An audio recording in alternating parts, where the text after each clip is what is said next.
RJ Balaji அவர்களுடைய இயக்கத்தில் சூர்யா அவர்கள் நடித்த கருப்பு படம் பார்த்தேன். எனக்கு வந்து அது கொஞ்சம் டிஸ்டர்பிங்காக இருந்தது. அஃப்கோர்ஸ் நல்லா இருந்துச்சு, சுத்தமாக நல்லா இல்லைன்னு சொல்ல மாட்டேன். ஆனால் எனக்கு நிறைய இடங்கள் வந்து கொஞ்சம் உறுத்தலாக இருந்துச்சு. ஸோ இந்த ரிவ்யூவில் நான் என்ன பண்ண போகிறேன்னு சொன்னால், கருப்பு படத்தோடைய கதையும் சொல்லிடலான்னு இருக்கேன். நான் சொல்லிட்டு தான் என்னுடைய தாட்ஸ் நான் சொல்ல முடியும். அதனால் வந்து நீங்கள் ஒருவேளை படம் பார்க்கல, இது ஸ்பாய்லராக இருக்குமான்னு கேட்டிங்கன்னா, ஆமாம் ஸ்பாய்லராக இருக்கும். இதை நீங்கள் பார்த்து படம் பார்க்காம இதை பார்க்க வேணாம்னு நினச்சிங்கன்னா பார்க்காதீங்க.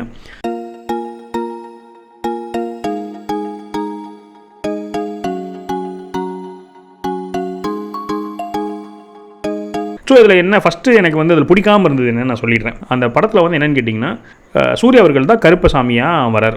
அதாவது கருப்பசாமி அவர்களுடைய அவதாரமாவோ இல்லாட்டி அவரோட சக்தி இருக்கிற மாதிரிலாம் காமிக்கல. டைரெக்டாக கடவுளே அவர் தாங்கிறது தான் வந்து இவங்க படத்தில் போர்ட்ரே பண்ணுறாங்க. ஸோ அது ரொம்ப சென்சிட்டிவான விஷயம் இல்லை. சாமியே அவர் தான் சாமி அப்படின்னு சொல்லி சொல்லும்போது, அப்போ அந்த பிளேஸ் எடுத்துட்டாங்கன்னு சொன்னால் அதுக்கு உண்டான கண்ணியம் இல்லையோன்னு எனக்கு ரொம்ப ஒரு வருத்தமாக இருந்துச்சு.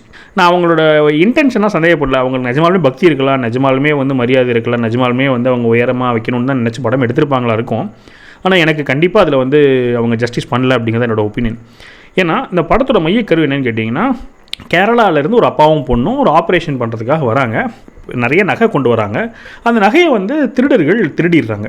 அந்த நகையை திருடர்கள் திருடினதுக்கப்புறமா அது போலீஸ்கிட்ட போயிடுச்சு. போலீஸ் வந்து அதை கொடுக்காமல் ஏமாற்றி அதில் ஒரு 15 பொண்ணு கொள்ளையடிச்சிடுறாங்க. அதுக்கப்புறமா கோர்ட்டில் போயிட்டு அவங்க ஆர்டர் வாங்கி தான் அந்த நகையை வந்து, அதாவது போலீஸ் காப்பாற்றின நகையை திரும்பி மீட்டெடுக்கணும் அப்படிங்கிறது தான் வந்து அந்த கேஸு. கோர்ட்டில் ஏகப்பட்ட பிரச்சனை இருக்குது. வக்கீல் ஃப்ராடு, ஜட்ஜு ஃப்ராடு, மொத்தமாக அந்த சிஸ்டமில் இருக்கிற எல்லாருமே ஃப்ராடாக இருக்கிறாங்க.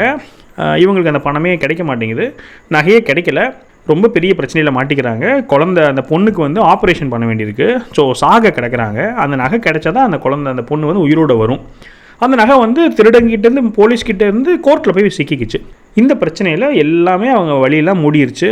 வேறு வழியே இல்லை. இப்போ சாமி தான் ஒரே வழின்னு சொல்லிட்டு அந்த சாக கிடக்கிற பொண்ணோட அப்பா வந்து என்ன பண்ணுறாருன்னா, கருப்பசாமி கிட்டே போய் முறையிடுறார்.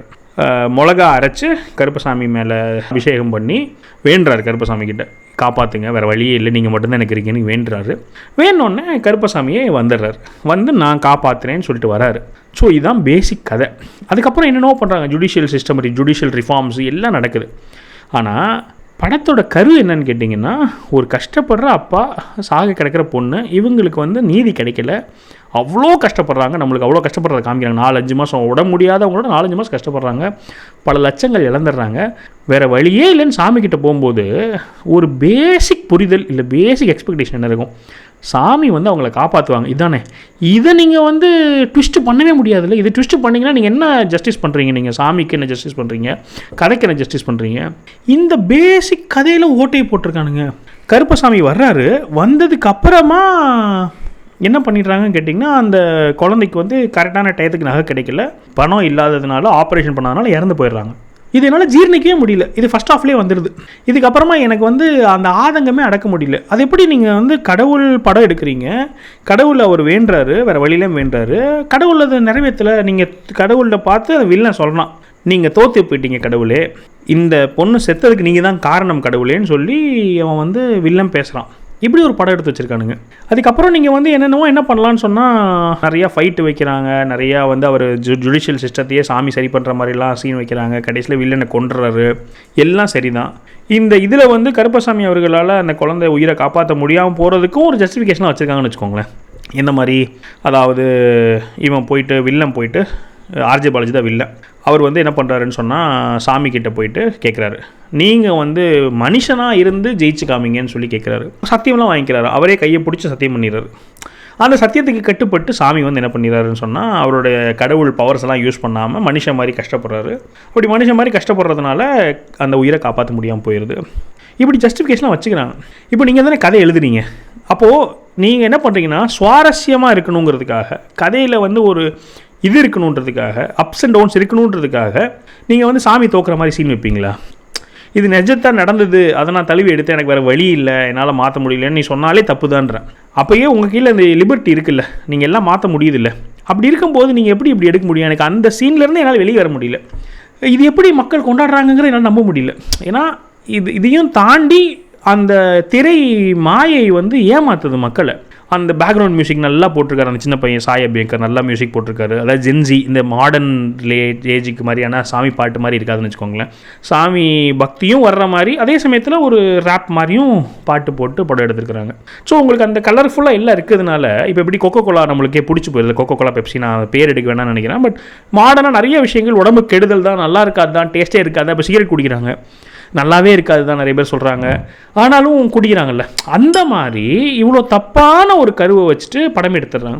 இதுக்கு வந்து கடைசியில் இதுக்கு ஒரு காம்பன்சேட் பண்ணுறேன்னு சொல்லிட்டு கடைசியில் என்ன பண்ணுறாங்கன்னா அந்த அப்பாவும் பொண்ணும் உயிரோடு இருக்க மாதிரி ஒரு சீன் வச்சிடறான் கிளைமேக்ஸில். அதுக்கு ஜஸ்டிஃபிகேஷன் கிடையாது, எப்படி வந்தாங்க என்ன அதெல்லாம் எதுவுமே கிடையாது. அது ஒரு சீன் வச்சு அதில் வந்து என்ன பண்ணிடுறாங்கன்னா ஜஸ்ட் காட் திங்ஸ் அப்படின்னு சொல்லி போட்டு மக்களை மடையனாக்குறது. இதுக்கு என்ன பண்ணலாம்னா நீங்கள் இதெல்லாம் பண்ணிவிட்டு இது ஒரு கனவு மாதிரி காமிச்சிக்கலாமே. இந்த மாதிரி நடந்துறதுலாம் கனவு மாதிரி காமிச்சு அவர் வந்து ஃப்யூச்சரை வந்து ஃபோர்சி பண்ணுறாரு. யார்? கருப்பசாமி அவர்கள் பார்க்குறாரு, நம்ம வந்து இந்த வில்லன் கூட இந்த மாதிரி மனுஷன் மாதிரிலாம் பண்ணோன்னு சொன்னால் இந்த மாதிரி உயிர் போயிடும்ன்ற தெரியுதுன்னு சொல்லிட்டு ஒரு செகண்டு திரும்ப ரியாலிட்டிக்கு வந்து நடக்கலாமே. இந்த மாதிரி ஏதாவது நீங்கள் வந்து அந்த கருப்பசாமியோடைய பவருக்கு களங்கம் விளைவிக்கிற மாதிரி இல்லாட்டி அந்த மாதிரி தான் எனக்கு பட்டுச்சு. ஒரு பக்தனா, ஒரு கடவுள் நம்பிக்கை இருக்கிறவனா எனக்கு வந்து அதை ஏற்றுக்கவே முடியல. இது major part of the review. அதுக்கப்புறமா வந்து என்னென்னு கேட்டிங்கன்னா ரொம்ப லைட்டாக எடுத்துருக்குறாங்க. சாமி கிட்ட வந்து சினிமா பாட்டு பாடுறது, சாமி சினிமா டைலாக் பேசுகிறது, அதுக்கப்புறமா வந்து சிங்கம் படத்துலேருந்து ஒரு சீனு, அப்புறமா வந்து லியோ படத்துலேருந்து சீனு. இப்படி என்ன பண்ணுறாங்கன்னு சொன்னால் அந்த படத்தில் உள்ள ஒரு கேரக்டர், அந்த வில்லன் கேரக்டர், அந்த ஆர்ஜே பாலாஜி கேரக்டர் என்னென்னு கேட்டிங்கன்னா அவருக்கு வந்து இது சாமின்னு தெரியும், இருந்தாலும் மனசு ஏற்றுக்காது, இருந்தாலும் வந்து பக்தி வராது, இருந்தாலும் தன்னோட ஈகோனால் தன்னோட கெட்ட குணத்தினால என்ன பண்ணிகிட்டே இருப்பார்னா சண்டை போட்டே இருப்பார். அதான் படத்தில் வர்ற கேரக்டர். எனக்கு அதுவே ஒரு ஒரு ஒரு ஸ்லைட்டாக நிஜத்தில் இருக்கிற மாதிரி இருக்குது. இவங்க சாமி படம் எடுக்கிறாங்க, இருந்தாலும் அவங்களுக்கு கருப்பசாமி மேலே இருக்கிற நம்பிக்கை பத்தலையோ, அதை ஒரு டெடிக்கேட்டடாக ஃபுல் சீரியஸான படமாக எடுக்கிறதுக்கு மனசு இல்லையோ, என்ன பண்ணிட்டாங்கன்னு சொன்னால் மற்றதெல்லாம் வச்சு ஒரு கமர்ஷியல் படமாக்கி ஒரு சப்ஸ்டாண்டர்டான ஒரு ஸ்கிரிப்ட் ஆயிடுச்சு. ரொம்ப சூப்பரான ஒரு விஷயம். அதாவது ஜுடிஷியல் ரிஃபார்ம்ஸுங்கிறது எவ்வளோ ஆழமான விஷயம், அவ்வளோ பேரை வந்து டைரெக்டாக பாதிக்கக்கூடிய விஷயம். இன்னும் 100 மடங்கு நல்லா எடுத்துருக்கலாம். சாமி படத்தையும் மிக்ஸ் பண்ணும்போது இன்னும் அது பல மடங்கு வந்து வேறு டைமென்ஷனுக்கு போயிருக்கலாம். ரொம்ப மனசு கஷ்டமாக இருந்துச்சு அதை பார்க்கும்போது. அப்புறம் என்ன சொல்கிறது, நிறைய குட்டி குட்டி குட்டி விஷயங்கள்லாம் ரொம்ப ஸ்லிப்பாக இருந்துச்சு. அதாவது என்ன மாதிரின்னு கேட்டிங்கன்னா இது ஒரு எல்லை சாமி, ஸோ ஒரு எல்லைக்குள்ளே மட்டும்தான் வந்து இந்த சாமிக்கு பவர் இருக்கும் அப்படிங்கிற மாதிரி சொல்கிறதுக்கு சாமியே வந்து என்ன பண்ணுறாருன்னா சாமியும் த்ரிஷாவும் எல்லையை விட்டு வெளியே இருக்கிறாங்க. அப்போது வில்லன்கள்லாம் வராங்க. அப்போது சாமி சொல்கிறார் எனக்கு வந்து இங்கே பவரே கிடையாது, ஏன்னா நான் அந்த எல்லை வெளியே இருக்கிறேன், ஸோ அந்த எல்லைக்குள்ளே போகணுன்னு சொல்லிட்டு சாமியும் த்ரிஷாவும் காரில் அந்த எல்லைக்குள்ளே வேகமாக வில்லன்கள் துரத்தும் போது வேகமாக தப்பிச்சு அந்த எல்லைக்குள்ளே போகிறாங்க. அதாவது சாமி இருக்கிற எல்லைக்குள்ளே அவங்க போகிறாங்க. இது என்ன மாதிரியான ஒரு காமிப்புன்னு தெரியல எனக்கு. இது என்ன பண்ணுங்க கொஞ்சம் தானே, இது ஒரு தின் லைன் தான். அதாவது சூர்யாவோட இன்னொரு படம் கஜினி படத்தில் ஒரு டைலாக் இருக்கும் முருகதாஸ் அவர்கள் இயக்கத்தில், இந்த கான்ஃபிடென்ஸுக்கும் ஓவர் கான்ஃபிடென்ஸுக்கும் ஒரு தின் லைன் தான் கேப்புன்னு சொல்லிட்டு அதான் நினைக்கிறேன், அந்த படம் தான் நினைக்கிறேன். அந்த மாதிரி இதெல்லாம் நீங்கள் வந்து கமர்ஷியலுக்கும் நீங்கள் வந்து இன்சல்ட் பண்ணுறதுக்கும் ஒரு தின் லைன் தான். இது இன்னும் நீங்கள் ஒரு ஸ்டெப்பு போய் அந்த எல்லைக்கு வெளியே சாமி அடி வாங்குற மாதிரி எடுத்துப்பீங்க போலியே விட்டா, இன்னும் கொஞ்சம் விட்டா அடுத்த ஸ்டெப் தானே, ஏன்னா எல்லைக்கு வெளியே தானே அப்படின்னு சொல்லிட்டு நீங்கள் பண்ணிட்டீங்கன்னா அதே பண்ணுறானுங்க. எப்படி இப்போலாம் யோசிக்கிறானுங்க. அதாவது நீங்கள் வந்து கமர்ஷியல் படம் எடுக்கணும்னா கமர்ஷியல் படமாக எடுங்க, சாமி படம்னா சாமி படமாக எடுங்க, ரெண்டையும் மிக்ஸ் பண்ணி என்ன ஆயிடுச்சுன்னு கேட்டிங்கன்னா இந்த தெலுங்கில் வந்து பக்தி படமாக எடுக்கிறாங்க. நரசிம்மர் படம் இப்போ வந்துச்சு. அதுக்கப்புறமா இது பாகுபலியில் வந்து சிவபெருமானுக்கு மரியாதை கொடுக்குற மாதிரி சீன் வந்துச்சு. காந்தாரா பயங்கர ஹிட்டு. இதெல்லாம் பார்த்துட்டு இவனுங்களுக்கு என்ன வந்துருச்சுன்னு சொன்னால் நம்மளும் சாமி படம் எடுத்தால் ஹிட் ஆயிருன்றது புரிஞ்சிருச்சு. ஏன்னா மக்கள்லாம் வந்து கடவுள் பக்தியோடு இருக்கிறாங்கன்றது புரிஞ்சிருச்சு. அதை புரிஞ்சுட்டு அறகுறையாக எடுக்கிறானுங்க. முழு பக்தியோட எனக்கு என்ன சொல்கிறது, இந்த ப்ரெஸ் மீட்டு இன்டர்வியூஸ்லாம் பார்த்திங்கன்னா ரொம்ப பக்தியோடு தான் பேசினாங்க.